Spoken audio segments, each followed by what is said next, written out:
Yeah, I mean, you know, there's so many groundbreaking records were made here. I think the one, and correct me if I'm wrong on my timeline here, but yeah. Slippery When Wet was recorded summer of Expo, was it not? 1986? You know, I can't remember exactly, but I know it was the Loverboy stuff that attracted John Bon Jovi to... Oh, really? ...to the Fairburn, because they got such radio play down the States. And John says, who did this? So that's what got John up, so...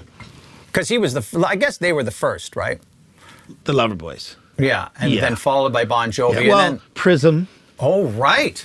Canadian classics. Big across Canada, and probably not so much in the States. See, the Loverboy was big because they were big here and big in the States. They exploded in the States. And all the stadium tours they did, and then with the Foreigners and all that, you know, like it just...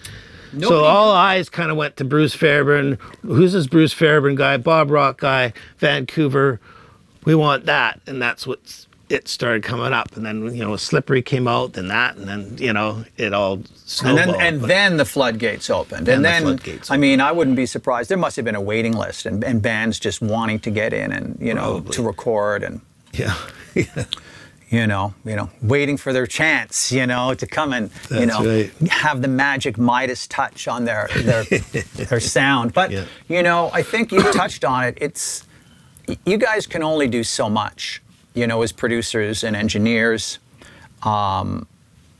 The substance really needs to be there. The performance and the songs ultimately need to be there. I mean, you've worked probably with lots of bands, as I have. Like, for example, no band that I ever worked with producing in the studio ever went anywhere. And, you know, it's not a slight, you know, to the bands or anything like that, but it's maybe they just didn't write the song. Or, you know, you must have worked on some projects that didn't, you know, become #1 hits because... Yeah, you know, but a lot, probably more than the ones I worked on. Which is hard to imagine. Well, you work on cars, so you know we've got kind of a saying that in any project that you're doing, when it gets finished, it's got to hit on all cylinders. Got to be firing. Absolutely. So that's management, timing. You know, back in the day, less so now, but airplay. There's so many things. You've got to have the right song, the right look, the right... So you've got all these cylinders that have to explode at once for it to catch fire, and then hopefully the fans and the bigger fan bases catch on to it.